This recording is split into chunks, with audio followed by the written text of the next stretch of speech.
அனைவருக்கும் வணக்கம். நம்ம டெய்லியும் banking and SSC point of வியூல 5 கொஸ்டின்ஸ் கரண்ட் அஃபேர்ஸ்ல பார்க்குறோம். இன்னைக்கு என்ன கொஸ்டின்ஸ் இருக்கு அப்படிங்கிறத பார்ப்போம். First one, which central bank of the world has won the 2025 digital transformation award of London's central banking அப்படின்னு சொல்லி கேட்டிருக்காங்க. ஸோ சார்த்தி, பிரபாக் அப்படிங்கிற இந்த போர்ட்டல்ஸ்க்காக யார் வின் பண்ணியிருக்காங்க அப்படின்னு பார்த்தோம்னா, நம்மளோட ரிசர்வ் பேங்க் ஆஃப் இந்தியா தான் இந்த அவார்டை வின் பண்ணியிருக்காங்க. அதே மாதிரி இவங்களோட ரேங்கிங்ஸ்ல பார்த்தோம்னா பேங்க் ஆஃப் தாய்லாந்து வந்து ஃபர்ஸ்ட் பிளேஸ்ல இருக்கு. சரிங்களா? பேங்க் ஆஃப் தாய்லாந்து வந்து பார்த்தீங்கன்னா ரேங்கிங்ஸ்ல ஃபர்ஸ்ட். இந்தியாவில் இருக்கக்கூடிய ரிசர்வ் பேங்க் ஆஃப் இந்தியா இந்த டிஜிட்டல் டிரான்ஸ்ஃபர்மேஷன் கேட்டகரியில ஃபர்ஸ்ட். சரியா?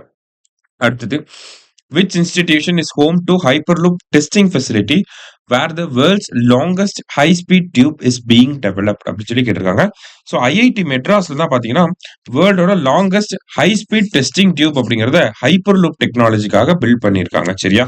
அந்த ஒரு பேசிஸ்ல தான் இந்த கொஸ்டின் வந்திருக்கு. Next one, which state of India has levied ₹50 per person on tourists visiting the state from March 2025 அப்படின்னு சொல்லி கேட்டிருக்காங்க. ஸோ மார்ச் மாசத்துல இருந்து நம்ம சிக்கிம்க்கு போகக்கூடிய ஆட்களுக்கு பாத்தீங்கன்னா per ஹெட்டுக்கு ₹50 அப்படிங்கிறத சார்ஜ் பண்ண போறாங்க. சரியா? Next, who has been appointed as the CEO of Anusandhan national research foundation அப்படின்னு சொல்லி கேட்டிருக்காங்க. ஸோ இது வந்து இந்தியாவோட ரிசர்ச் அண்ட் டெவலப்மெண்ட்டை ப்ரமோட் பண்றதுக்காக, ஃபண்ட் பண்றதுக்காக கொண்டு வரப்பட்ட ஒரு முக்கியமான விஷயம். யார் இதனுடைய ஹெட்டா வந்திருக்காங்க அப்படின்னா சிவ்குமார் கல்யாணராமன் அவர் தான் வந்து வந்திருக்கார். சரியா? லாஸ்டா, த மாத்தோ நாக்ரங் festival is celebrated in which state or union territory annually அப்படின்னு சொல்லி கேட்டிருக்காங்க. த மாத்தோ நாக்ரங் ஃபெஸ்டிவல் எங்க அப்படின்னு பார்த்தோம்னா லடாக்ல தான் செலிப்ரேட் பண்ணுவாங்க. சரியா?